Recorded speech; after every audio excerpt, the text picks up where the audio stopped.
گلگت بلتستان کے حوالے سے، چونکہ وہ ایک بڑا حساس خطہ ہے اپنی جگہ میں، لیکن اس کی جو ڈیموگرافک تقسیم ہے، جو جغرافیکل تقسیم ہے، وہ عجیب سی ہے۔ اس علاقے کو مینیج کرنا فوج کی بس کی بات نہیں ہے، پولیس کی بس کی بات نہیں ہے، انتظامیہ کی بس کی بات نہیں ہے، اس لیے کہ فرقوں کا اقوام متحدہ ہے گلگت بلتستان۔ اتنے مسالک ہیں چھوٹے سے علاقے میں، وہ ہماری خوبصورتی بھی ہے۔ اور پولیٹیکل پارٹیز کے لیے سب سے بڑے چیلنجز یہی ہیں کہ وہاں پہ پولیٹیکل پارٹیز کو ہر 10 سال بعد، خاص طور پر مسلم لیگ نون کو ہر 10 سال بعد اس کو ڈیمیج کیا جاتا ہے۔ 2004 میں ہماری پارٹی کو اس وقت کی اسٹیبلشمنٹ نے کیما بنا دیا۔ ہم نے کہا یہ کام مت کرو، آپ یہ پولیٹیکل پارٹیاں نہیں بنا پاؤ گے اور اس قوم کو جوڑنے کا ایک ذریعہ ہے، لیکن ہماری بات نہیں سنی گئی۔ ہمارے 8 اراکین اسمبلی تھے، اور اس میں سے جنرل پرویز مشرف کی سرپرستی میں ہمارے 7 اراکین کو اٹھا کے، ہمارے الیکٹیبلز کو اٹھا کے ہماری جماعت کو کمزور تو کر دیا گیا، لیکن آپ دیکھ لیں آج گلگت کے سارے سینئر حضرات موجود ہیں۔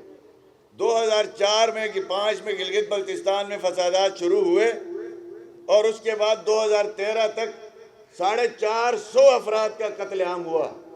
کوئی پرسان حال نہیں تھا، کوئی نظام ایسا نہیں تھا، کیونکہ آرٹیفیشل کاف لیگ بنا دی گئی جس کے عوام میں جڑیں نہیں تھی۔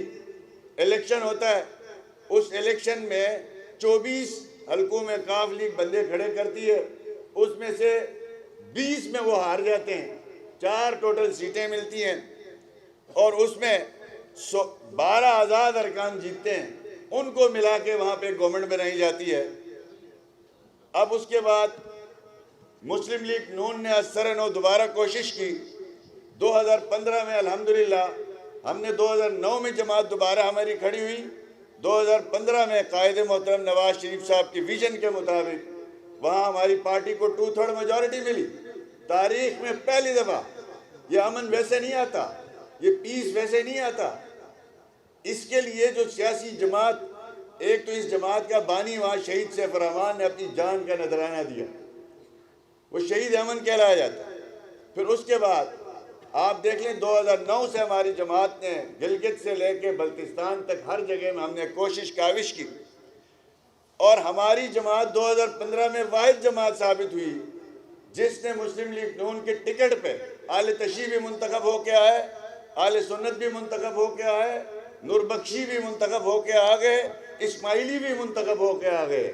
یہ ایک ایسی جماعت بن گئی گلگت بلتستان میں جو ہر قسم کے مسائل کا مقابلہ اپنی پولیٹیکل وزڈم سے اور اپنی افرادی قوت سے کر سکتی تھی، جس کی وجہ سے 2015 سے 2020 تک ایک بھی فرقہ وارانہ واقعہ اس صوبے میں نہیں ہوا۔ اس کے پیچھے طاقت ہم نے استعمال نہیں کی تھی، کوئی توپ استعمال نہیں ہوا تھا، آپ کو پتہ ہے، کوئی وزیرستان کی طرح آپریشن وہاں نہیں ہوا، صرف پولیٹیکل موبلائزیشن کی گئی، right man for right job سے کام لیا گیا۔ اور اس جماعت کو جس نے گلگت بلتستان کو پوری دنیا میں پاکستان کی نیک نامی کا سبب بنایا، اس جماعت کو 2020 میں دوبارہ وہ سبق استعمال کر کے پھر اسٹیبلشمنٹ کے ذریعے اس جماعت کو توڑ پھوڑ کر دیا گیا۔ نتیجے میں ایک ایسی جماعت جو لمبو میں، جس کی کوئی حیثیت نہیں ہے عوام میں، اس کو 6 سیٹیں ملتی ہیں، اور اس کو جو ہے وہ اوپر سے 8 ارکان کو ملا کے ایک گورنمنٹ بنائی گئی۔ آج حالت یہ ہے، اس حکومت کے آنے سے لے کے آج تک گلگت بلتستان میں ایک اینٹ رکھی گئی ہے تو کوئی صحافی ہے تو وہ بھی بتایا ابھی تک۔ گلگت بلتستان میں 16 افراد کا مختلف دہشت گردی اور واقعات میں ابھی تک خون ہو چکا ہے۔ کوئی ڈیولپمنٹ نہیں ہے، پارک بنائے تھے سب اجاڑے گئے۔ تو یہ وجہ کیا ہو گئی؟ ایک ایسی جماعت وہاں پہ لا کے مسلط کر دی گئی جس جماعت نے جو ہے کا کوئی وجود ہی نہیں تھا وہاں پہ، عوام میں اس کے کوئی ایکسیپٹنس ہی نہیں تھی۔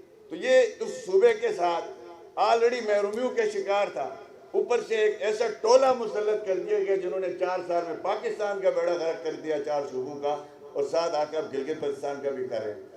گزشتہ 2 مہینے سے خاقان عباسی صاحب وہاں کا وزیر و وزیر اعلیٰ سمیت سارے اسلام آباد میں ہیں، یہ دورے پہ گلگت آتے ہیں، دورے پہ گلگت آتے ہیں، آگے وہاں کوئی نہ کوئی گند کر کے واپس آ جاتے ہیں اسلام آباد۔ ہمارے ساتھ تو جو ہونا تھا سو ہوا۔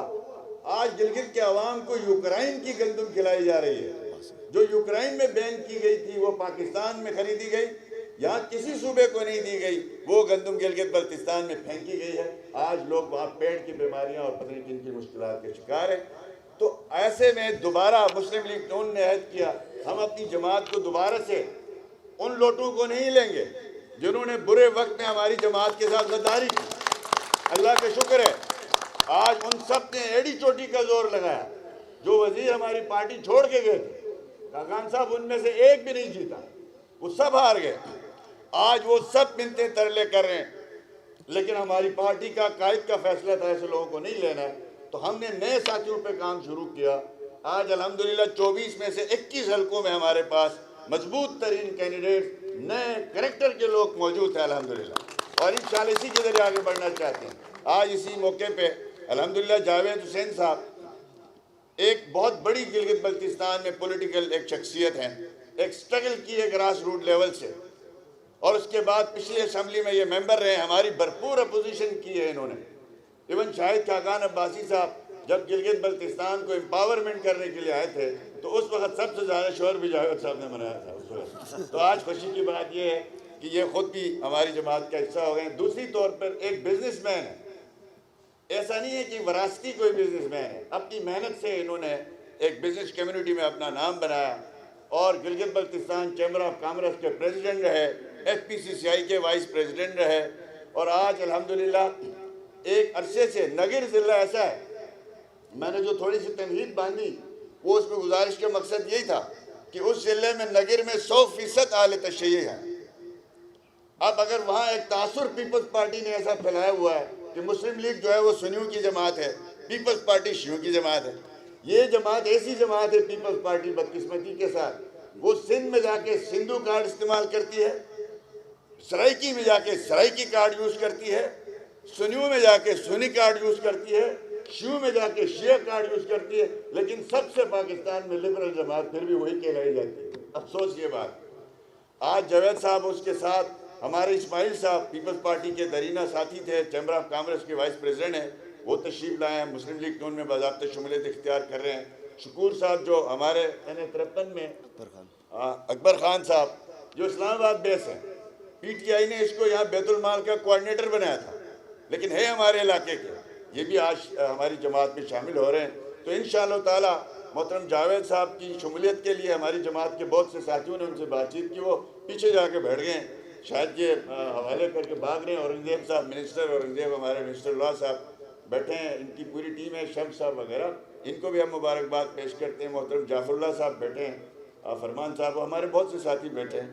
تو میں ایک دفعہ پھر جاوید صاحب کو اور ان کے تمام ساتھیوں کو، آج چونکہ زوار کلبلی صاحب نے بھی حلقہ 5 سے جو ایکس منسٹر رہے ہیں بشارت صاحب کے ساتھ نگران وزیر رہے ہیں، تو انہوں نے بھی آج شمولیت اختیار کرنی تھی، آج فلائٹ کینسل ہو گئی جس کی وجہ سے وہ نہیں آئے۔ انشاءاللہ اگلی تقریب گلگت میں یا اسلام آباد میں ان کی بھی ہوگی، اور یہ نگر سے ایک کمپلیٹ پیکج بھرپور سیاسی ساتھیوں کا شامل ہو رہا ہے۔ انشاءاللہ تعالیٰ ان سب کو لے کے، جہاں مسلم گلگت بلتستان میں ایک تاثر ہے کہ سنی شیعہ پارٹیوں میں تقسیم کیا جاتا ہے، جاوید صاحب کی شمولیت سے انشاءاللہ تعالیٰ اس تاثر کے اوپر کیل ٹھوکی جائے گی انشاءاللہ تعالیٰ، انشاءاللہ، اور اس قوم کو قوم بننے نہیں دیا جا رہا ہے۔ انشاءاللہ اس کی طرف اگلا قدم ہوگا انشاءاللہ ان کی شمولیت اور ان کے ساتھیوں کی شمولیت سے، اور گلگت بلتستان میں پائیدار امن ہی ترقی کی ضمانت ہے۔ تو پائیدار امن جب تک سیاسی جماعتوں میں قداور شخصیات مختلف مسلکوں کی نہیں ہوں گی تو مضبوط نہیں ہو سکتی۔ آج ہمارا جنرل سیکرٹری صاحب ہے اس کردو سے تابان صاحب، میں خود گلگت سے ہوں، میں اہل سنت ہوں، اہل تشیع، ہماری پارٹی نے کمبینیشن ایسے بنائی ہے الحمدللہ، کونسل ہو، کابینہ ہو، پارٹی کے اندر ریپرزنٹیشن ہو۔ ہمیں اس چیز کا احساس ہے کہ گلگت بلتستان کی اس خوبصورتی کو خوبصورت بنانے کے لیے، یہ بات مسلم ہے دنیا میں جہاں پہ بھی اتنے ڈائیورس سوسائٹیز ہوتی ہیں، اگر ان کو آپ مینیج کرتے ہیں تو وہ ایک گلدستہ بنتا ہے، اگر آپ مس مینیج کرتے ہیں تو وہاں پہ پھر ڈیزاسٹر بنتا ہے، پھر وہ تباہی ہوتی ہے۔ ہماری جماعت کا کمال یہ الحمدللہ اس نے اس ڈائیورسٹی کو گلدستے میں بدلا ہے، اور اللہ کا شکر ہے ہمارے اس 5 سال میں کوئی انگلی کوئی نہیں اٹھا سکتا، کرپشن کے حوالے سے، امن کے حوالے سے، تعمیر و ترقی کے لحاظ سے۔ تو لہٰذا میں ایک دفعہ پھر محترم جاوید صاحب اور ان کے ساتھ اسماعیل صاحب اور اکبر صاحب، ان سب کی شمولیت پہ پارٹی کے اندر دل کی گہرائیوں سے جی بی مسلم لیگ نون کی جانب سے خوش آمدید کہتا ہوں۔ محترم ڈاکٹر طارق چوہدری صاحب کا ہم ایک دفعہ پھر شکریہ ادا کرتے ہیں۔ جیسے ہمارے اشرف صاحب نے کہا کہ یہ پارٹی کا ایسا اثاثہ ہے، یہ پارٹی کا اثاثہ ہے اور ان کے اثاثے پارٹی کے ہیں، تو یہ میں ان کا شکریہ ادا کرتا ہوں۔ ہمیشہ انہوں نے سرپرستی کی ہے، مہربانی کی ہے، اللہ پاک ان کو جزائے خیر عطا فرمائے۔ شاہد صاحب ایک ایسا وزیر اعظم رہا پاکستان میں جو قائد کا ایک سپاہی، جس نے الحمدللہ آج کارکنوں کے دلوں میں ان کی جگہ ہے، اور ایک سادگی سے، ایک پیانہ روی سے اور ٹھکا ٹھک ایسے فیصلے کیے۔ آج گلگت بلتستان میں صوبوں کے برابر اختیارات ہیں، تو وہ 2018 کا آرڈر ہے جو گلگت بلتستان اسمبلی میں آ کے تمام اپنے اختیارات شاہد خاقان عباسی نے گلگت بلتستان اسمبلی کے حوالے کیے۔ تو ہم بولتے نہیں، الحمدللہ ہماری قائدین جو ہے وہ کام کرتے ہیں۔ میں ایک دفعہ پھر اپنے قائدین کا شکریہ ادا کرتا ہوں، اسلام آباد کی ضلعی تنظیم کا اور ڈاکٹر صاحب اور ان کے تمام دوستوں کا، رفت صاحب کا میں ذکر کرنا بھول گیا، اور رفت صاحب کا بھی ایک دفعہ پھر آپ تمام دوستوں کا شکریہ۔ اللہ پاک ہم سب کو اپنے ملک کے لیے بہتر سے بہتر کام کرنے کی توفیق عطا فرمائے۔ آپ سب کا بہت شکریہ ہے۔